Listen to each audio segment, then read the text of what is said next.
The Galactic Council had ruled the known universe for more than 12,000 years.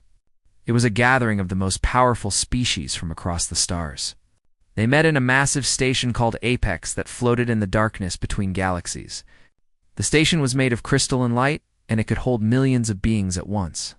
742 different species sent their representatives here to discuss matters of trade and war and peace. On this particular day, the council chamber was filled with tension. Every seat was occupied, and every eye was fixed on the figure standing at the center of the room. His name was Zoreth, and he was the High Commander of the Velthari Dominion. The Velthari were a reptilian species covered in dark green scales. They stood 8 feet tall, and their eyes glowed with a cold yellow light. They had conquered more than 300 star systems, and they were always hungry for more. Zoreth's voice echoed through the chamber as he spoke. He told the council that his scouts had discovered a small blue planet in a distant corner of the Milky Way galaxy. The planet was called Earth by its inhabitants. These inhabitants called themselves humans, and they were a young species. They had only recently learned to leave their own world, and their technology was primitive compared to the great civilizations of the galaxy. The humans would make excellent, Slave Zoreth declared. They were strong and adaptable, and they bred quickly. The Velthari Dominion would add Earth to its collection of conquered worlds, and the humans would serve their new masters for generations to come. A murmur ran through the assembled delegates.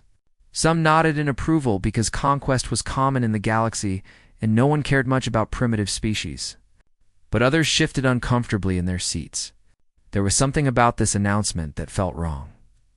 Elder Mira Thea of the Sindari Collective rose from her hovering platform. She was ancient beyond measure, and her body was made of pure light that shifted and pulsed with her emotions. The Sindari were one of the oldest species in the known universe, and they remembered things that others had forgotten long ago. She spoke in a voice that was soft, carried to every corner of the chamber. She warned Zoreth that Earth was not an ordinary world. It was listed in the Forbidden Archives. It had been marked as restricted for 6,000 years. No one was supposed to go there, and no one was supposed to disturb its inhabitants. Zoreth laughed at this. His mandibles clicked together in amusement, and his tail swished against the floor. He asked who had placed this restriction, and why anyone should care about rules made by beings who were long dead. Marathi told him that the restriction was placed by the founders themselves. The founders were the first intelligent species in the universe. They had achieved such power and wisdom that they eventually ascended to a higher plane of existence. Before they left, they created the Galactic Council, and they left behind certain warnings. One of those warnings was about Earth. They said simply, "Do not provoke the humans' ambassador." Krell of the Taurian Federation stepped forward. He was a massive creature that looked like a bear standing on 2 legs. His fur was brown and thick, and his voice rumbled like distant thunder. He told Zoreth that the founders had never explained why they restricted Earth. They only said that humanity should be left alone. Many species had wondered about this over the millennia, but no one had dared to violate the restriction. Zoreth dismissed all of this as superstition. The founders were gone, and their warnings were meaningless. The Velthari did not believe in ghost stories, and they did not fear primitive species that had not even discovered faster than light travel. He had already assembled a fleet of 1,200 warships. They would arrive at Earth within 1 planetary cycle. They would crush any resistance within hours. Admiral Yanara of the Helix Confederacy pulled up a holographic display. She was a slender being with 4 arms and large compound eyes that saw in every direction at once. She showed the council what little intelligence they had gathered about Earth. The humans used simple, chemical rockets to travel through space. Their weapons fired metal projectiles instead of energy beams. They communicated using electromagnetic signals that any advanced species could intercept and decode. But there was something else in the data that made Yenara pause. The humans had survived multiple extinction-level events on their planet. Asteroid impacts, and ice ages, and massive volcanic eruptions. Each time they should have died out, but each time they found a way to survive. They adapted faster than any species the Helix Confederacy had ever documented. Zoreth waved this away. Survival on a primitive world meant nothing against plasma cannons and orbital bombardment. The humans would surrender, or they would die. Either way, Earth would belong to the Velthri Dominion. Before the next council session, Mirathi's light dimmed with sadness as she accepted that she could not change his mind. The council could not legally stop him because expansion into unclaimed territory was the sovereign right of any member species. She only asked that the council officially record its objection to this invasion. The vote was taken, and the objection was recorded. But Zoroth did not care about votes or records. He cared only about victory, and he was certain that victory would be easy. After the session ended, Krell approached Marathi in the corridor outside the chamber. He asked her why she seemed so troubled. She had seen hundreds of invasions over her long life, and she had never reacted this way before. Marathi turned to face him, and her light pulsed with colors that Krell had never seen before. She told him that her species had a legend passed down from the time of the Founders. The Founders did not restrict Earth because humans were weak. They restricted it because they glimpsed what humans would become. Krell asked what she meant by this. Marathi explained that the Founders could see possibilities. They could look at a species and see not just what it was, but what it could be. When they looked at humanity, they saw something that frightened even them. They did not seal Earth to protect humans from the galaxy. They sealed Earth to protect the galaxy from humans. Krell felt a chill run through his massive body. He asked what the Founders had seen. Marathi's voice dropped to barely a whisper. She said that the Founders saw that humans were different from every other species in the universe.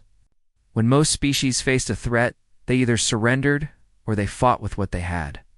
But humans did something else. When humans were pushed, they evolved. They changed. They became something greater than they were before. And they never forgot who had pushed them. The restriction on Earth was not about keeping humans primitive. It was about making sure they never had a reason to stop being primitive. Because if humanity ever had a reason to reach for the stars with anger in their hearts, then nothing in the galaxy would be able to stand against them. Krell stood in silence as Marathi floated away down the corridor. He thought about the Velthri fleet that was already on its way to Earth. He thought about 1,200 warships descending on a world of beings who had never seen an alien before, and for the first time in his long life, the ambassador of the Taurian Federation felt afraid.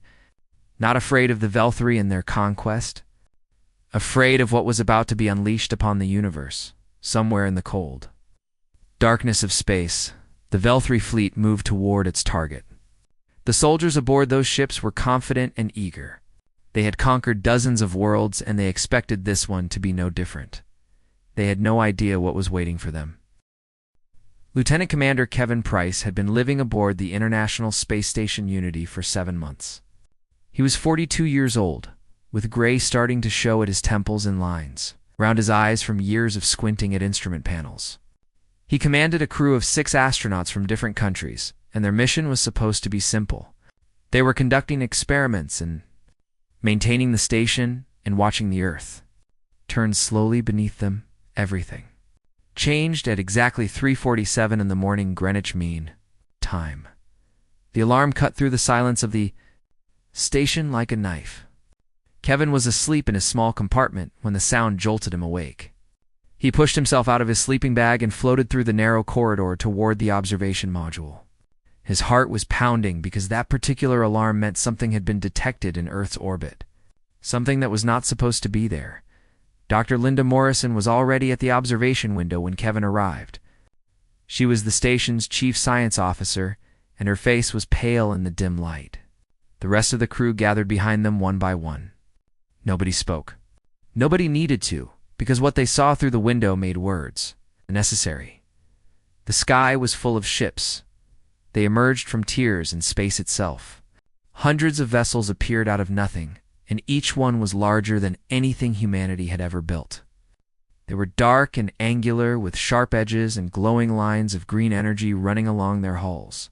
They moved in perfect formation like a flock of predatory birds descending on prey. Kevin grabbed the communication panel and called Mission Control.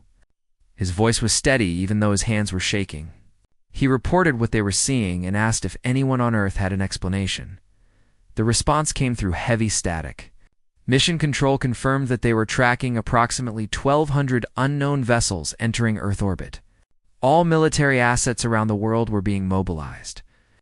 The station crew was ordered to stand by and observe. Kevin and his crew watched in silence as the alien fleet spread across the sky.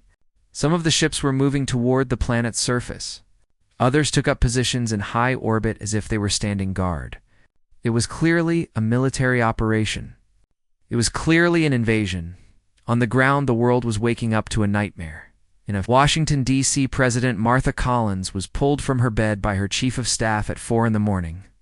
She was a tall woman in her early 60s, with sharp eyes and a reputation for staying calm under pressure. But nothing in her long career had prepared her for what she saw when she reached the Situation Room beneath the White House. General Raymond Cooper was the chairman of the Joint Chiefs of Staff. He was a decorated soldier who had served in 3 wars, and he had never lost his composure in battle. But his face was grim as he showed the president satellite images of the alien fleet. He told her that they had confirmed hostile intent. Several of the alien vessels had begun descending toward major cities around the world. Beijing and Moscow and London and Tokyo and New York all appeared to be primary targets. President Collins asked if the aliens had tried to communicate. General Cooper nodded. He explained that the aliens had broadcast a message on every frequency simultaneously. They called themselves the Velthary Dominion, and they demanded unconditional surrender. They had given humanity 6 hours to comply. If humans refused, then the aliens would reduce their cities to ash. Secretary of Defense Harold Bennett was sitting at the far end of the table. He was a former general himself, and he understood military capabilities better than anyone. He told the president the hard truth. Their entire nuclear arsenal combined might destroy a small fraction of the alien fleet. The enemy technology was centuries ahead of anything on Earth. Maybe millennia ahead. President Collins was quiet for a long moment. She studied the images of the massive alien ships hovering over her world. She thought about the millions of people who were waking up to this horror. She thought about her children and her grandchildren and everyone who was counting on her to do something. Then she straightened her spine and lifted her chin. She told her advisors to get every world leader on a secure channel immediately. If the aliens wanted a war, then humanity would give them something they never expected. They would give them a fight. Within the hour, something unprecedented was happening. Old enemies were setting aside their differences.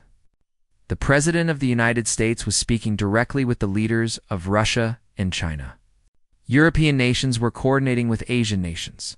Countries that had pointed weapons at each other for generations were now pointing those weapons at a common enemy in secret bunkers and hidden facilities. Around the world, scientists and engineers were working frantically. Projects that had been theoretical were being rushed into service. Weapons that had been designed but never built were suddenly being assembled. Dr. Samuel Green ran a classified research program called the Advanced Defense Research Initiative. He was a brilliant physicist who had spent 20 years being told that his ideas were too ambitious and too expensive. Now he had less than 6 hours to prove everyone wrong. His assistant, Catherine Wells, reported that 17 satellites equipped with tungsten rods were coming online. They had been designed to strike ground targets from orbit, but they could be reprogrammed to hit objects in space. It was not much against 1,200 alien warships, but it was something. Dr. Green ordered her to do it. Then he told her to establish contact with the Chinese and Russian space programs. He knew they had similar weapons in orbit. Weapons that no nation had ever admitted to having. Today, there would be no more secrets. Today, humanity would share everything. Aboard the Velthary command ship called Eternal Dominance, High Commander Zorath reviewed the scans of Earth with satisfaction. He saw primitive communications and chemical rockets and projectile weapons. He told his second-in-command that this would be easier than any conquest they had ever attempted. Subcommander Mala studied the data streams with more caution. She reported unusual readings from the planet's surface. The humans appeared to be activating facilities across multiple continents, facilities that had been dormant and hidden.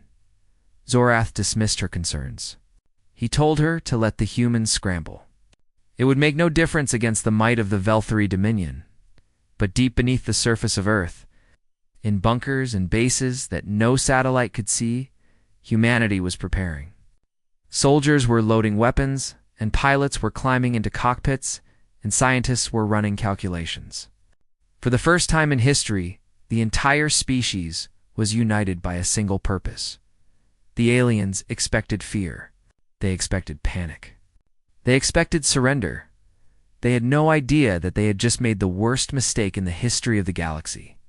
They had given humanity a reason to evolve, and humans had always been at their most dangerous when they had something to fight for. The 6-hour ultimatum ended, and the Velthari attack began. 1,200 warships descended on Earth's major cities with their plasma cannons glowing that sickly green color that had spelled doom for dozens of conquered worlds. The alien commanders were confident. They had done this many times before, and they expected the same result. They expected the humans to scream and run and beg for mercy. They did not expect what happened next. The first wave of kinetic projectiles struck the Velthari fleet at 7 kilometers per second. They were simple tungsten rods, just long pieces of heavy metal with no explosives and no guidance systems. They had been launched from satellites in orbit and accelerated by Earth's gravity and electromagnetic rails. They were primitive weapons by galactic standards. They were also devastating. The Velthari shields had been designed to deflect sophisticated energy weapons. They scattered plasma bolts and absorbed laser beams with ease. But these simple metal rods passed straight through as if the shields did not exist. They punched holes through armored holes and tore through power systems and killed crew members by the hundreds. 14 Velthari ships were destroyed in that opening salvo. 14 ships out of 1,200 was not many, but it was enough to cause hesitation. It was enough to make the invaders realize that something was wrong. High Commander Zorath watched his tactical display light up with damage reports. He demanded to know what kind of weapons the humans were using, Sub-Commander. Vela studied the sensor readings with growing concern. She reported that the humans were firing primitive kinetic projectiles. Simple metal rods with no technology at all? The Velthari shields were calibrated to disperse energy weapons. And these projectiles were passing straight through. Zorath ordered her to recalibrate the shields immediately. Vela told him that it would take time. And the humans were launching more projectiles. Across Earth, every nation with military capability had joined the fight. Fighter jets scrambled from aircraft carriers and air bases around the world. They were armed with everything from conventional missiles to experimental laser systems that had never been tested in combat. Nuclear submarines surfaced from the depths of the ocean and launched their payloads. But instead of targeting cities as they had been designed to do, these missiles flew upward toward the alien vessels hovering in the atmosphere. In orbit, the crew of Unity watched the battle unfold beneath them. Dr. Linda Morrison pressed her face against the observation window and whispered that the humans were fighting back. They were actually fighting back. Commander Kevin Price gripped a handhold so tightly that his knuckles turned white. He said simply that this was what humans did. On the ground, the situation was more desperate. Velthari landing craft had touched down in cities around the world, and alien soldiers were pouring out by the thousands. They were terrifying creatures, 8 feet tall and covered in scaled armor and carrying weapons that could vaporize a human with a single shot. They expected the humans to flee in terror. Private First Class Danny Martinez was crouched behind an overturned bus on 5th Avenue in New York City. He was 23 years old, and he had joined the National Guard to pay for college. He had never expected to fight aliens. His rifle felt small and useless in his hands, and he had watched 3 members of his squad die in the first minute of contact. But Danny had also seen something important. He had seen one of the aliens fall. Corporal Williams had fired a desperate shot that hit one of the creatures in the neck joint where its armor did not cover. The alien had collapsed in green. Blood had pooled on the pavement beneath it. They could be killed. Danny shouted to the survivors around him. He told them to aim for the joints. The armor did not cover everything. Across the city and across the world, humans were learning the same lesson. They were learning through trial and error. They were learning through sacrifice and blood. They died by the thousands, but they did not break. They did not surrender. They adapted, and they communicated, and they shared what worked. Sergeant Nancy Parker led her squad through the rubble of what had been Times Square. Half her people were dead, but they had taken down 9 alien soldiers in the last hour. She told her remaining troops to remember that the aliens expected them to run. The aliens expected them to give up. She said they would show these invaders what happened when you cornered a human. The battle raged for hours, and the casualties mounted on both sides. Human cities burned, and millions of people died. But for every human that fell too, more seemed to take their place. Civilians picked up weapons from fallen soldiers. Office workers became snipers. Teachers became medics. The entire species was fighting with a fury that the Velthari had never encountered. Aboard, Eternal Dominance High Commander Zorith was experiencing something unfamiliar. He was experiencing doubt. Sub-Commander Vela reported that they had lost over 200 ships. Ground forces were taking unexpectedly high casualties. The humans were not surrendering. They were not fleeing. They were counterattacking with increasing effectiveness. Zorith said that was impossible. No species resisted the Velthari dominion. Vela told him that these humans were doing exactly that, and they were learning. The Velthari tactical patterns were being anticipated. Human forces were analyzing their communications and adapting their strategies in real time. What worked against humans in the morning was failing by afternoon. Zorath stared at his tactical display. Red markers indicating lost ships and failed ground operations spread across the planet like a disease. This was supposed to be a simple conquest. Instead, it was becoming a nightmare. He gave the order to pull back ground forces. They would retreat to orbit and bombard the humans from space until they submitted. It was a brutal strategy, but it would work. Nothing could survive sustained orbital bombardment. But as the Velthari began their retreat, they discovered that the humans had been busy. Dr. Green and his team had gotten 3 more satellite platforms online. Nations that had kept their space-based weapons secret for decades were now deploying them openly, and the humans had been studying the Velthari shield frequencies. The next wave of kinetic projectiles was calibrated to cause maximum damage. More Velthari ships fell from the sky. Some crashed into the oceans. Others came down in the cities they had been trying to destroy. Each fallen ship was a victory that gave humans hope. The first day of the invasion ended with the Velthari still holding orbital superiority. But their confidence was shattered. They had expected to crush humanity in hours. Instead, they had been bloodied by a species they had dismissed as primitive. In the ruins of New York, City Danny Martinez sat with his back against a wall and looked up at the night sky. He could see the alien ships still hovering up there. He could see the fires burning across the city. He had lost friends today. He had killed beings from another world today, but he was still alive. And tomorrow he would fight again. Humanity had survived the first day. And every day they survived was another day to learn and adapt and grow stronger. The war for Earth had only just begun. 3 weeks had passed since the invasion began, and the Galactic Council had gathered for an emergency session. The crystal halls of Station Apex were filled with anxious delegates, who whispered to each other in dozens of different languages. The reports coming from Earth were unlike anything in recorded galactic history. Ambassador Krell of the Taurian Federation stood before the assembly and delivered the news. The Velthari invasion force had been reduced by 47%. They controlled no significant territory on the planet's surface. Human casualties were estimated in the millions, but their resistance had only intensified with each passing day. Elder Mirathi nodded slowly from her hovering platform.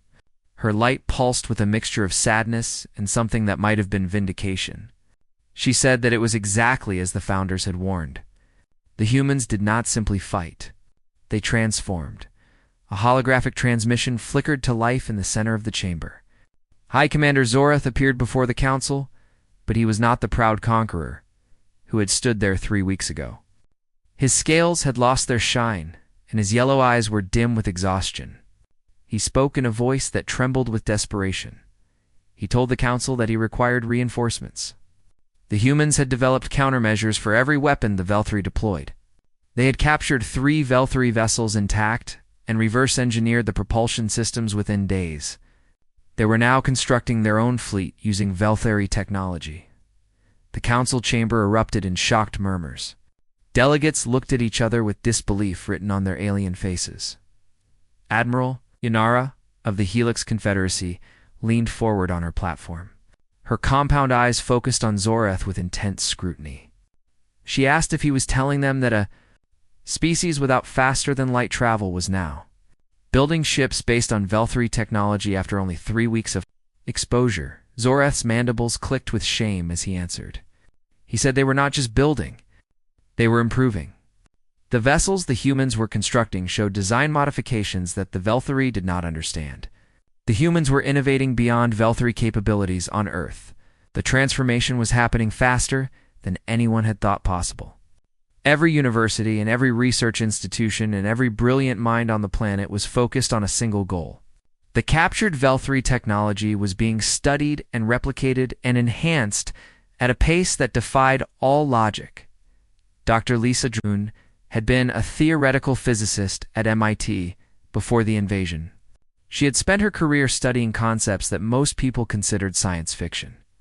Now she stood before an assembled council of the world's greatest scientists in an underground bunker called Site 7, she explained.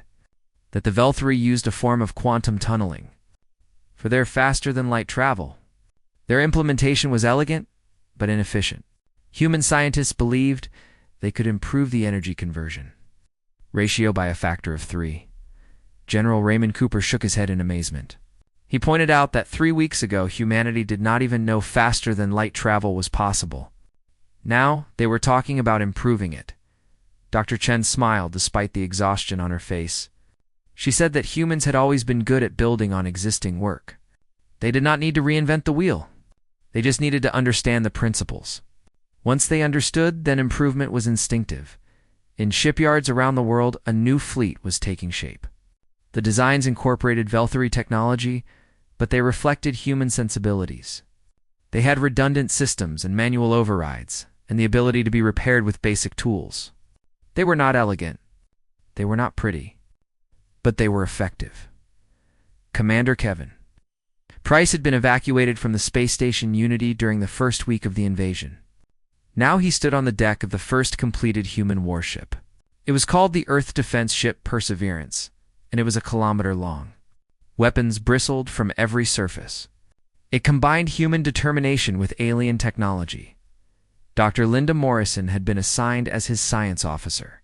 She stood beside him looking out through the observation window at the ship taking shape around them. She said that 3 months ago they had been running simple experiments in orbit.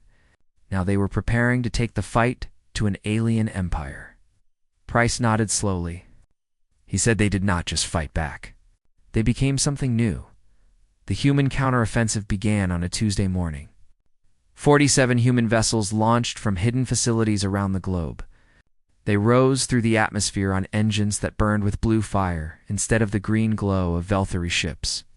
They were crewed by international teams. Americans served alongside Russians. Chinese officers worked with European engineers. The old divisions meant nothing now. The remnants of the Velthri fleet still numbered over 600 ships. They moved to intercept the human vessels with confidence. They had faced primitive species before. They had always won. The battle lasted 18 hours. When it ended, the Velthri force had been reduced to less than 100 ships. Those survivors were fleeing toward the edge of the solar system as fast as their damaged engines could carry them.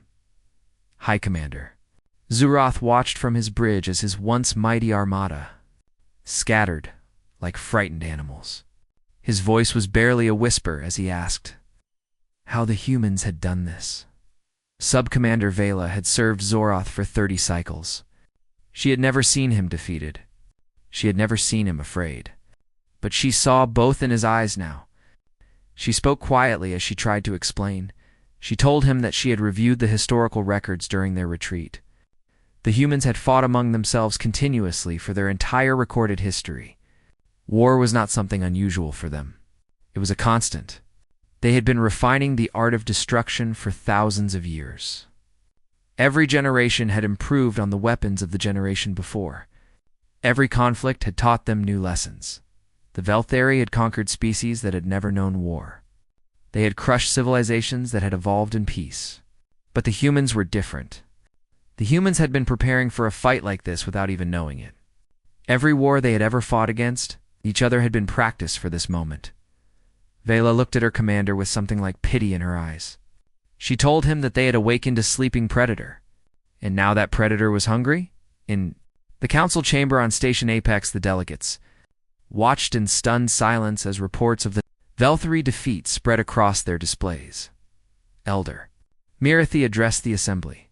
She said that the humans had not only repelled the invasion, they had captured Velthari technology and created a fleet that rivaled the most advanced civilizations in the known universe. And they had done it in less than one planetary cycle. Ambassador Krell asked the question that everyone was thinking. He asked what they should do now. Mirathi's light dimmed with the weight of prophecy. She said they should hope that when humanity came to visit them, they would come in peace. Because if they came in anger, she did not believe anything in the galaxy could stop them. The universe had made a terrible mistake.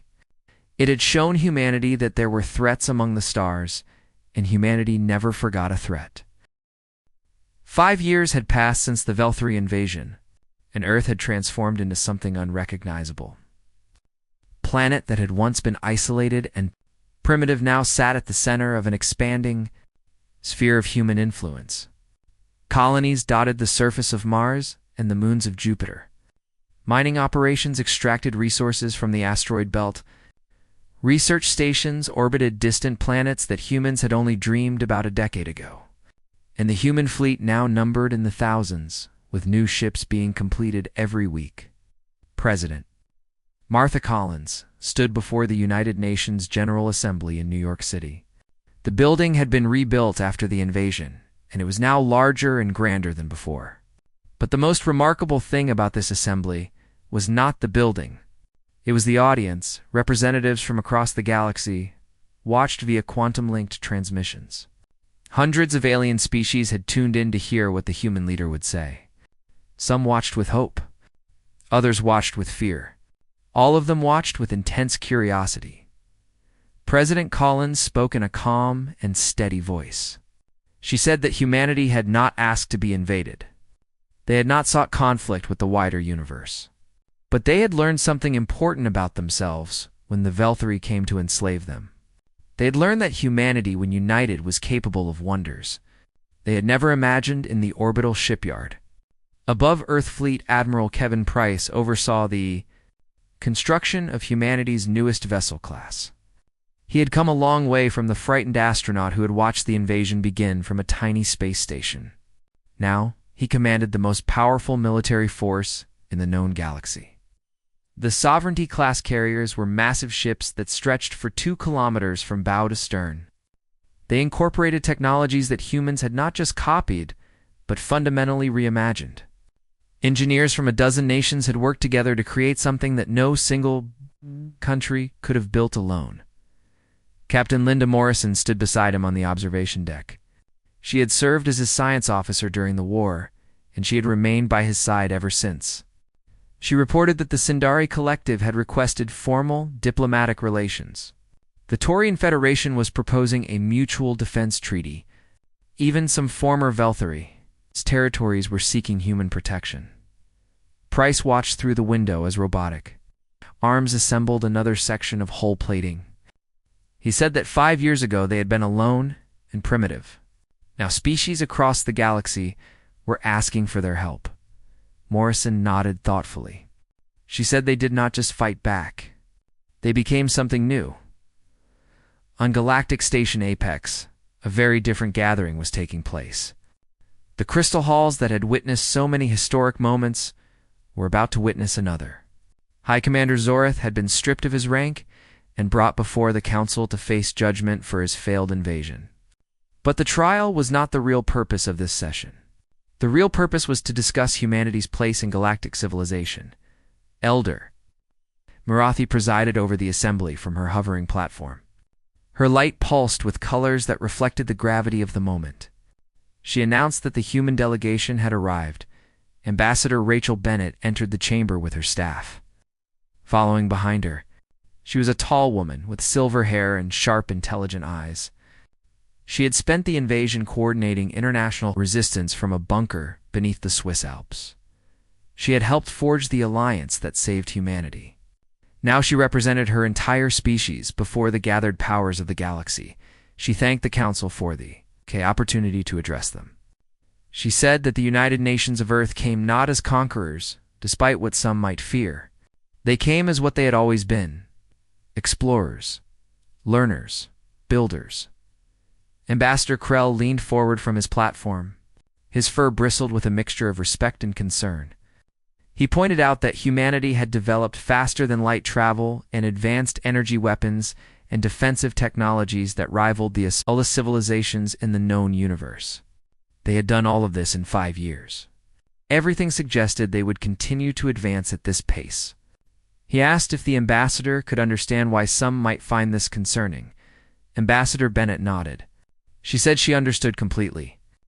Before the invasion, humans had used their intelligence and adaptability to compete against each other. Wars and economic competition and political struggles, all that energy had turned inward.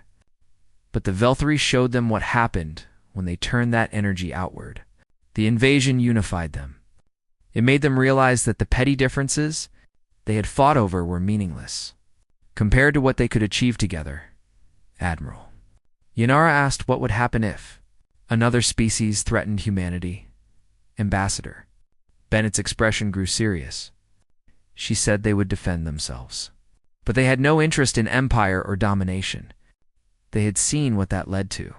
She gestured toward the imprisoned Zorith, who sat in chains at the center of the chamber. Humanity wanted partners, not subjects. They wanted to explore and learn and share what they discovered. The universe was vast, and there was room for everyone. Elder Mirathi spoke, and her voice carried the weight of thousands of years of wisdom. She said that the founders had sealed away knowledge of Earth because they saw what humanity could become. They were afraid. But looking at the humans now, she wondered if their fear had been misplaced. Perhaps what they saw was not a threat, but a promise. Ambassador Bennett asked what kind of promise. Mirathi's light shifted to warm golden tones. She said it was the promise that the galaxy would never grow stagnant. There would always be a species willing to ask difficult questions and push boundaries, and refuse to accept that anything was impossible. The founders had foreseen that humanity would change everything. They were not wrong. In the months and years that followed, humanity took its place among the stars. Some species welcomed them eagerly, hoping to learn from their remarkable adaptability. Others watched warily, uncertain what this new power would become. The Velthari Dominion was reduced to a shadow of its former glory. They paid reparations and signed treaties that prevented them from ever threatening Earth again. But the most significant change was in how humanity saw itself. For thousands of years they had looked up at the stars and wondered if they were alone. Now they knew the truth. They were part of a vast community of intelligent life. And despite starting as one of the youngest and most primitive species, they had proven that potential mattered more than age. Determination could overcome any technological gap. The human spirit, when pushed to its limits, was capable of miracles. Fleet Admiral Kevin Price gave the dedication speech at the memorial. For the fallen of the First Contact War, millions of names were inscribed on the walls of the monument. Humans from every nation who had given their lives to protect their world. He said that the Velthari came to conquer them. They expected humanity to kneel.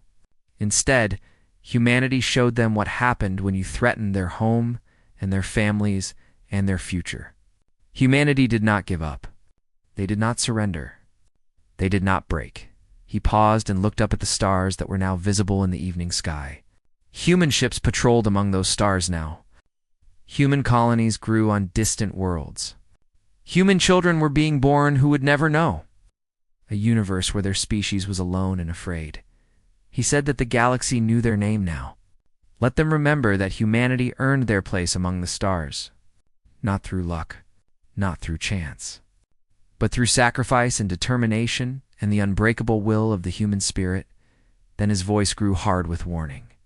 He said that anyone out there thinking about testing humanity again should remember what happened to the last ones who tried. On station, Apex Elder Marathi watched the broadcast with the other delegates. When it ended, she turned to Ambassador Krell, who sat beside her. She said she thought the universe had just become a much more interesting place. Krell rumbled in agreement. He said the humans were just getting started, and somewhere among the stars, humanity continued to grow and learn and reach for horizons that no species had ever imagined. They had been unveiled to the universe, and nothing would ever be the same again. The end.